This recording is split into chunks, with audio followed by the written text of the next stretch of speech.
Good morning, Year 9, and happy lockdown. I hope that you've all had a really nice Christmas break, and I know it's a bit of a shock to the system to come back to school ish, only to, not come back to school. But I just wanted to reassure you that if there is anything that you ever need, please do email me straight away, and I will try to make sure that I get back to you as quickly as I can. So, first things first then. Hopefully you have all got your books. If not, what you're going to need to do is you're going to need to make sure that you do all of your work on paper. You're going to need to make sure that you date it and you put a title. And you're going to have to make sure that you file it in order so that if you don't have your book on you, it can then be stuck into your book once you get back to school. So, first things first.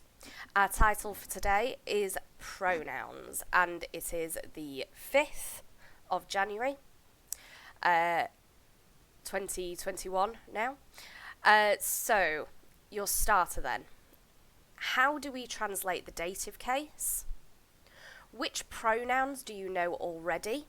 And as a hint for that, you get the hint first and second singular. And what does a superlative adjective look like, and how do we translate them? So if you could please pause the video here to make sure that you write down your answers. We will go through the answers once you unpause the video. So pause the video now.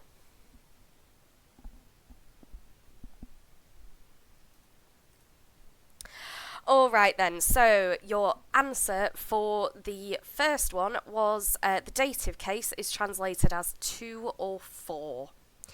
As you can see, I have done tables with all of your declensions here, and you can see that these are the endings that you need to be aware of for the dative case. These are the ones that you would be translating as to or for, okay?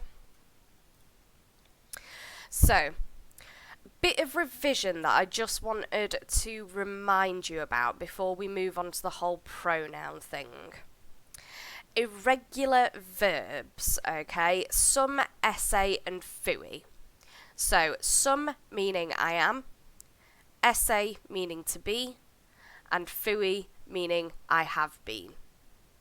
So, as you can see in the present tense, we have, I just want to draw your attention to the word somos, which means we are, and the word estis, which means you are. This is really important. It is something that we're going to come back to later, so I just wanted to remind you that that is what these two things look like. So, you have a grammar point that I would like you to write down now, please, okay? We have a table here. So, your table, as you can see, involves the pronouns ego, meaning I, and tu, meaning you.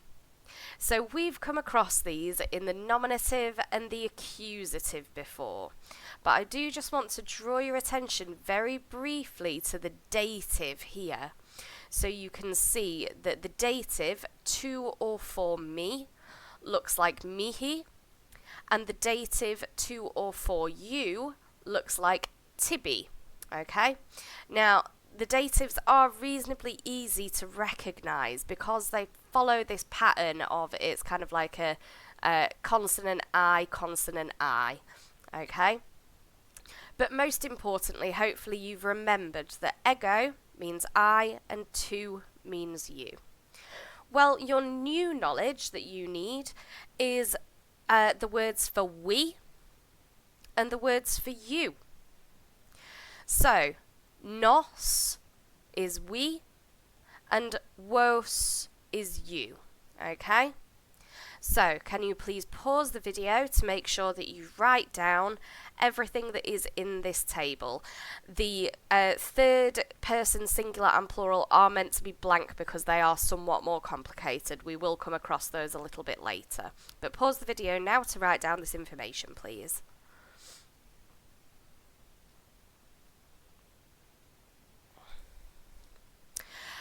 Okay, so just to go through the plural pronouns a bit more then.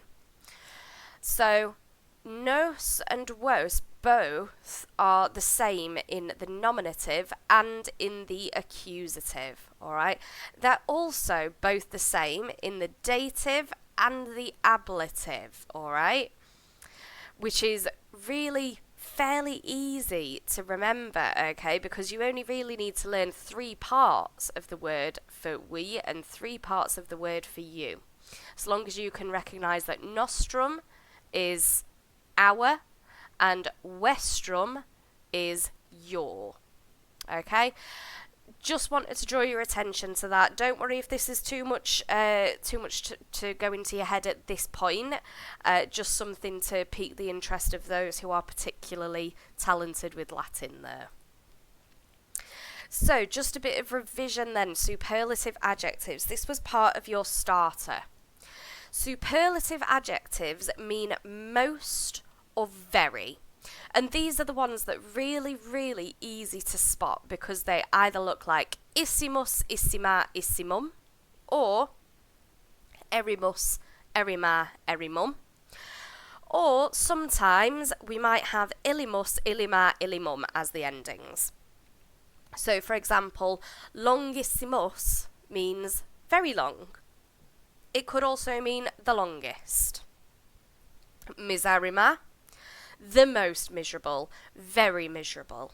Okay, the miserablest. I don't think miserablest is a word. Scratch that. But here is some new knowledge. Okay, comparative adjectives. So comparative adjectives are more or adjectives. Now you'll have come across these in English, just like you've come across superlative adjectives. Alright, so for example, Miss Allen's faith in year 9 was greater than she let on. As you can see, that ER ending shows it's not great, it's not greatest, it's greater, it's more great. And that's a comparative adjective. And in Latin, they're reasonably easy to spot because they often have the stem or ending either ior or ius. So for example, miserius is more miserable. Pulchrior, more beautiful. You might come across fortior, as in braver. So please make sure that you pause the video to make sure that you get this information down, please.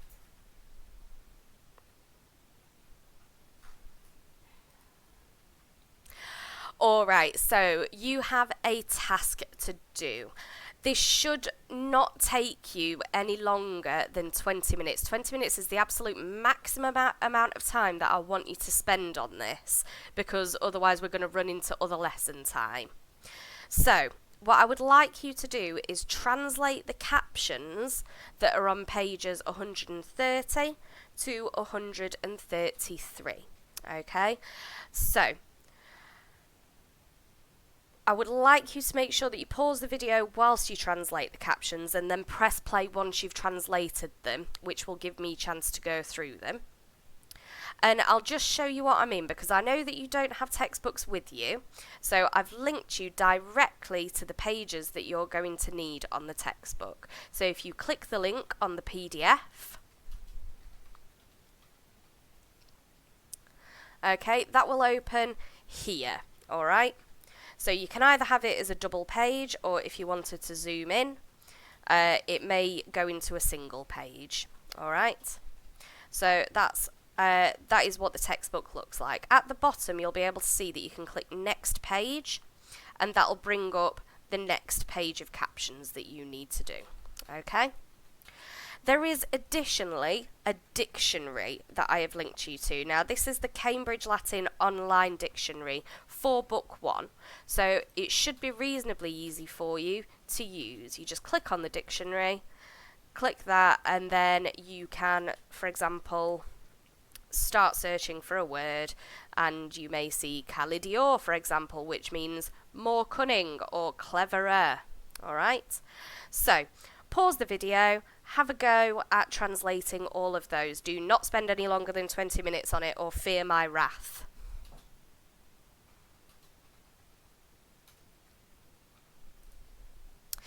Okay, so let's go through these captions for these images then. So, number 1, the Roman says, notice that says is in present tense there. The Roman says, we are Roman architects. What you might notice is that this nos here, isn't actually necessary, because as usual, when we're saying we are, we have the word somos here. So the nos mostly serves as emphasis, alright? So what you might say is, we Romans are architects. That could also be a way that you could translate it. So, we build streets and bridges. Or we are building streets and bridges. Okay? Number 2. We Romans are farmers, or we are Roman farmers. We have the best farms. We have the best farms. So straight away you should notice that this os ending, okay, means that they are both in the accusative plural. So that does mean that the farms are the ones being had. Alright, so we have the best farms. Number 3. The Greek says, we are Greek sculptors, or we Greeks are sculptors. We make beautiful statues.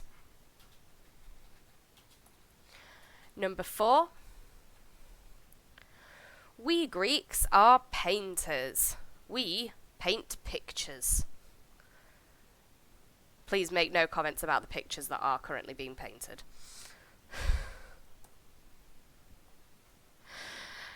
The Roman says, you Greeks are stupid. He says, you always watch actors. You always watch actors. So we've switched here from nos to wos. Alright? So from we to you. Number 6. The Greek says, you Romans are barbarians. You are always fighting, or you always fight. I mean, that is a pretty accurate assessment of the Romans, in fairness. Number 7. The Roman says, we are clever. We make useful things. As you can see, the useful things in this case is a toilet. Number 8. The Greek says, right, who can spot the new grammar point that we have spoken about already? Okay, hopefully you have spotted that kalidiores is a comparative adjective. So we need to be translating that as more clever, cleverer. Okay, so we are cleverer than you. We Greeks teach Romans. Okay, and that is entirely true. A lot of the Romans did have Greeks too. Often it might be a Greek slave who would actually teach their children as part of the Roman educations. So, hopefully you've all managed to have a go at that. For your plenary, for the last activity of the lesson, what I would like you to do is just comment on show my homework. Comment a gimme 5. Show me what your level of understanding is about the plural pronouns nos and wos. So it would be 1 if you really need some more practice, and 5 if you find it dead easy because you can remember exactly what ego and to was like. So comment a gimme 5 on show my homework for your last activity, and I will speak to you guys tomorrow.